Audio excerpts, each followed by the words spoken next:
Show Dixit. एक तरफ रूस और यूक्रेन के बीच महाजंग जारी है तो दूसरी ओर चीन ताइवान को लेकर भी जंग के आसार बने हुए हैं। वहीं साउथ कोरिया नॉर्थ कोरिया के बीच भी रिश्ते बेहद तल्ख हो चुके हैं तो अब ईरान और अमेरिका भी आमने सामने हैं। दोनों के बीच तनाव का मैदान बना है सीरिया, जहां अमेरिका ने ईरान समर्थित ग्रुप पर एक बड़ा हमला कर यह बता दिया कि हर कार्रवाई का करारा जवाब दिया जाएगा।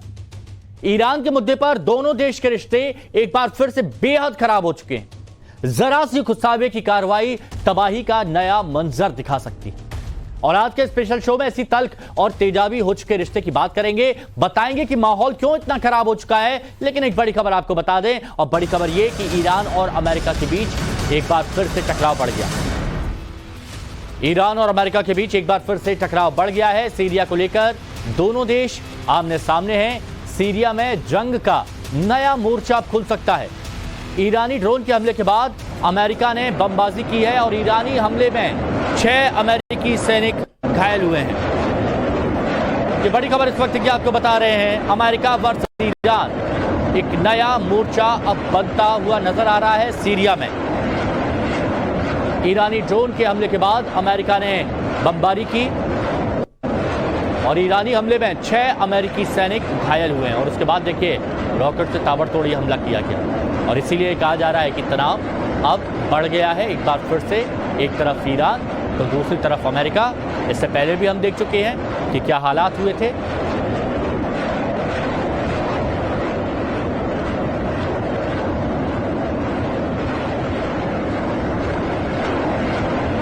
तो ये बड़ी खबर इस वक्त की आपको बता रहे हैं।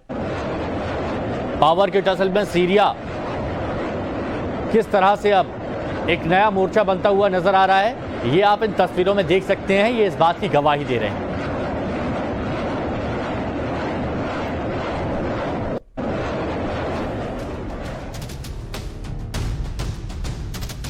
तो हम आगे बढ़े उससे पहले आपको सिलसिलेवार तरीके से बताते हैं कि बीते 2-3 दिनों में कैसे ईरान और अमेरिका के बीच में जो घमासान है अब वो तेज हो गया है। तो इसको आप इस हिसाब से यहां पर समझ सकते हैं कि कब क्या हुआ, क्यों ये हालात यहां पर बन गए हैं। तो समझिए, ईरान समर्थित ग्रुप ने अमेरिकी बेस पर हमला किया और किस तारीख को किया? 23 मार्च वो तारीख थी जब ये हमला किया। एक अमेरिकी कॉन्ट्रैक्टर की मौत हुई और 6 सैनिक इसमें घायल हुए, जो खबर अभी हम आपको बता रहे थे। अमेरिका ने ईरानी ग्रुप पर जवाबी कार्रवाई की। और कैसे की जवाबी कार्रवाई?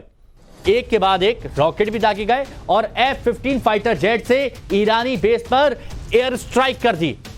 यह अमेरिका की जवाबी कार्रवाई। और अमेरिकी हमले में ईरान के 11 सैनिक मारे गए, मतलब 6 अमेरिकी सैनिक घायल हुए तो ईरान के 11 सैनिक मार डाले गए।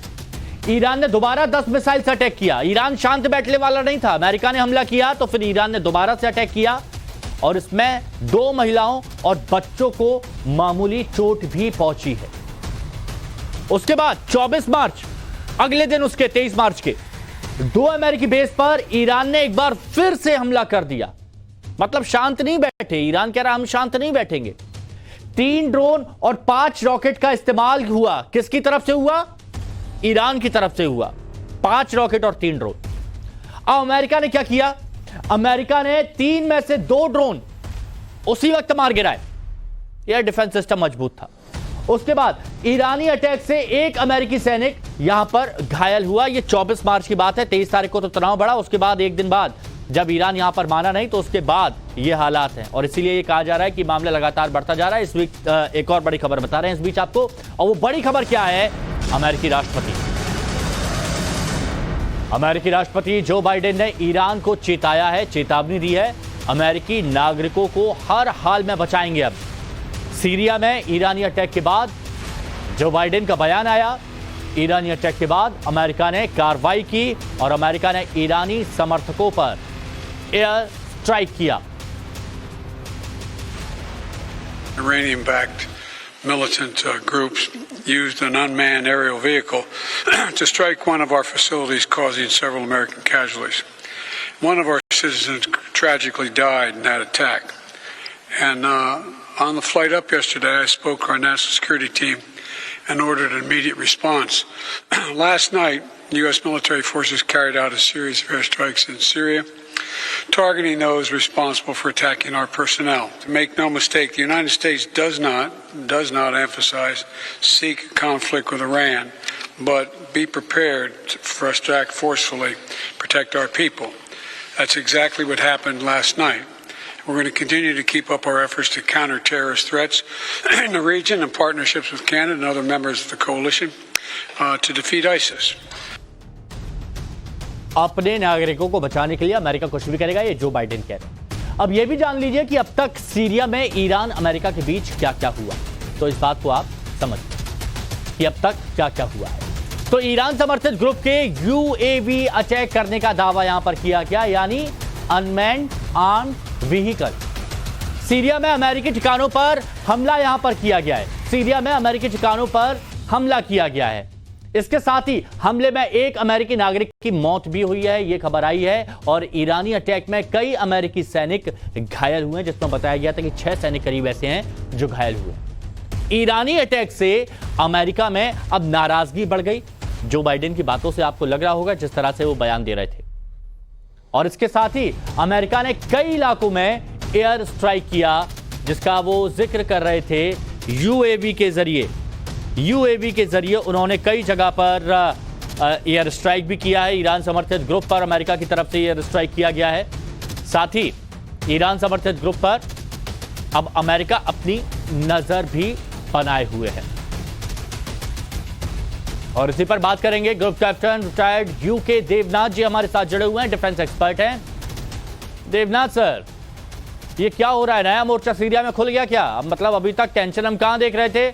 अभी तक चीन का मामला देख रहे थे, अभी तक रूस यूक्रेन देख रहे थे, अब यहां पर एक और नया मोर्चा। देखिए, ये जो गृह युद्ध सीरिया में चल रहा है, ये तो 2011 से ही चल रहा है। इस गृह युद्ध में एक तरफ तो जो सरकारी फौजें हैं वो हैं जो कि राष्ट्रपति बशर अल असद को सपोर्ट कर रही हैं। बशर अल असद की जो सरकारी फौजें हैं उनको ईरान समर्थन देता रहा है 2011 से, रूस भी समर्थन देता रहा है, हिजबुल्लाह भी उनके सपोर्ट में युद्ध कर रहा है। अब दूसरी तरफ है ईरान के गृह युद्ध में एक धड़ा ऐसा भी है जो कि बशर अल असद को अपने पद से हटाना चाहता है। और इस गृह युद्ध में इन लोगों को, जैसे कि कर्दिश रिबल फाइटर्स हैं, फ्री सीरियन आर्मी है, या सीरियन डेमोक्रेटिक फोर्सेस के एसडीएफ के लड़ाके हैं, इनको सपोर्ट कर रहे हैं अमेरिका, सऊदी अरेबिया और तुर्की। खास बात यह है कि ये युद्ध बीच बीच में ऊपर जाता है, बीच बीच में नीचे आता है। हाँ, अभी पिछले हफ्ते क्या हुआ कि वहां पर जो हिजबुल्लाह है, जो कि राष्ट्रपति बशर अल असद के समर्थन में युद्ध लड़ रही है, उनको समर्थन दे रहा है ईरान। ईरान ने वहां पे अपनी जो ईरानियन रेवोल्यूशनरी गार्ड्स हैं उनको भेजा हुआ है। ये जो आईआरजी गार्ड्स हैं, ईरानियन रेवोल्यूशन कोर के जो लड़ाके हैं, ये जैसे पैरामिलिट्री फोर्सेस होते हैं, वो हिजबुल्लाह को मदद कर रहे हैं। और ये हिजबुल्लाह जो है ये बशर अल असद को सपोर्ट कर रहे हैं। अब पिछले हफ्ते क्या हुआ कि एक ईरानी ड्रोन के हमले से अमेरिका के कॉन्ट्रैक्टर्स और कुछ दूसरे वर्कर्स की मौत हुई। हाँ। उसका जवाब देने के लिए ही अब अमेरिका के F-15 विमानों ने ईरानियन ठिकानों पर, यानी जो ईरानियन रेवोल्यूशनरी गार्ड के जो पोस्ट थे उस पर हमला किया है। तो ये हर हफ्ते, हर महीने एक छोटा या बड़ा ऐसा युद्ध वहां चलता रहता है। और अमेरिका ने ठानी हुई है कि किसी भी तरह से वो वहां पर हिजबुल्लाह को या ईरानियन रेवोल्यूशनरी गार्ड्स को पावर में आने नहीं देंगे। जी, इस बैकग्राउंड में ये युद्ध चल रहा है। 10 साल 12 साल हो गए हैं और भी लंबा खींचेगा, छोटा मोटा युद्ध चलता रहेगा। और ये आने वाले वक्त में इसके रुकने के आसार भी नजर नहीं आ रहे। बने रहिए आप हमारे साथ। एक और बड़ी खबर की बात करते हैं, वो बड़ी खबर भी यहां पर जिक्र कर लेते हैं। और बड़ी खबर ये इस वक्त की कि सीरिया में ईरान अमेरिका के बीच जो तनाव बढ़ा है ईरानी अटैक के बाद, अब पेंटागन एक्शन में आ गया है। पेंटागन अब एक्शन में आ गया क्योंकि ईरान रुक नहीं रहा है। ईरान ने दोबारा से अटैक किया तो उसके बाद अब पेंटागन एक्शन में आ गया है। पूर्वी सीरिया में अमेरिका ने एयर स्ट्राइक किया। ईरान समर्थित संगठनों पर यूएस का एक्शन देखने को मिला और F-15E फाइटर एयरक्राफ्ट ने बम बरसाए। Secretary Austin, at the direction of President Biden, authorized U.S. Central Command forces to conduct precision strikes into eastern Syria against facilities used by groups affiliated with Iran's Islamic Revolutionary Guard Corps. The airstrikes were conducted in response to yesterday's attack, as well as a series of recent attacks against coalition forces in Syria by groups affiliated with the IRGC.